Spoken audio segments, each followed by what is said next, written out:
trying to make it 3 straight days of gains as of Thursday afternoon, with the S&P 500 up more than 4%.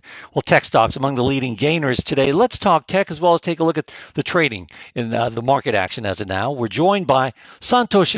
He is research head at Manhattan Venture Partners, and he joins us from his home via Skype in Princeton, New Jersey.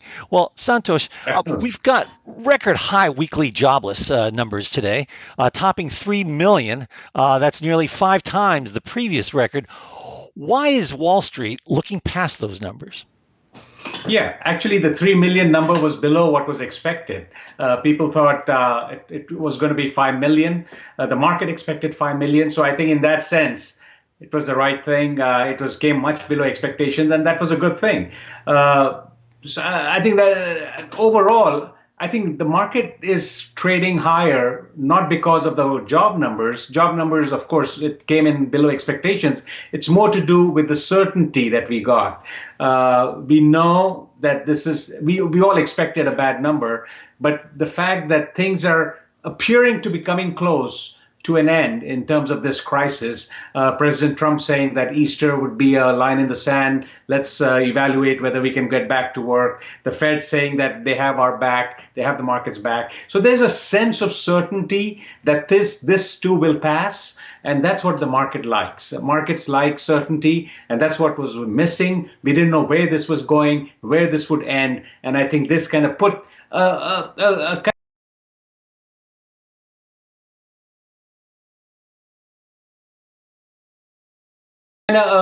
good stop in there saying that, okay, there is an end to this. And with China coming back online, I think that shows that things will get back to normal. Whether it's going to be 2 weeks, 3 weeks, that's debatable. The health experts have to give that signal. But at this point, looks like in 2 or 3 weeks, we'll hit the peak and start coming down. Well, Santosh, yesterday the market, the S&P 500, made its first back-to-back gain since mid-February, and today it's extending those gains in a solid rally.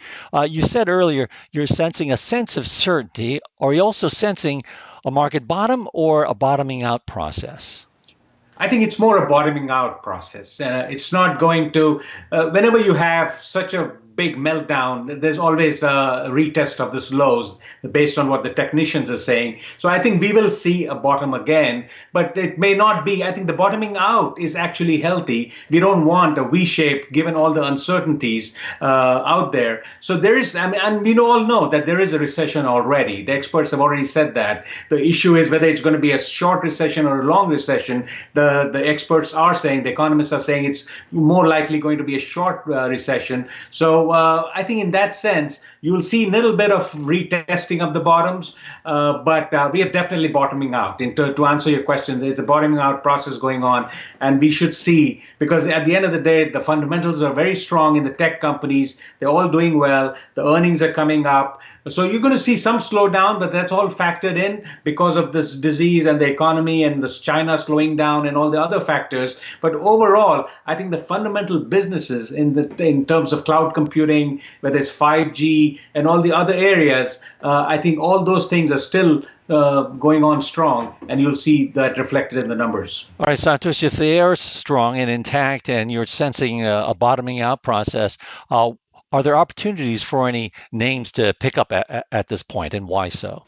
Absolutely. I think just looking at the old tech out there, Microsoft, it's a very good company, which sold off unreasonably, I would say, or oversold.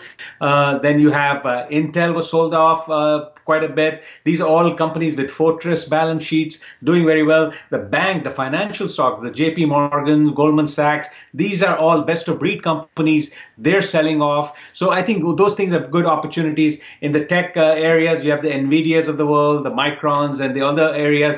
Those are all good stocks, all companies exposed to the future technologies out there, whether it's cloud computing, whether it's 5G technologies like the Qualcomms of the world.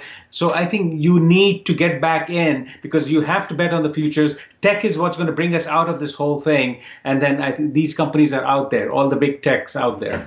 All right, so time to start getting back in, as they say. Thanks a lot, Santosh, for your thoughts. Thank you. Our thanks to Santosh of Manhattan Venture Partners, coming to us from Princeton, New Jersey. I'm Fred Katayama, and this is Reuters.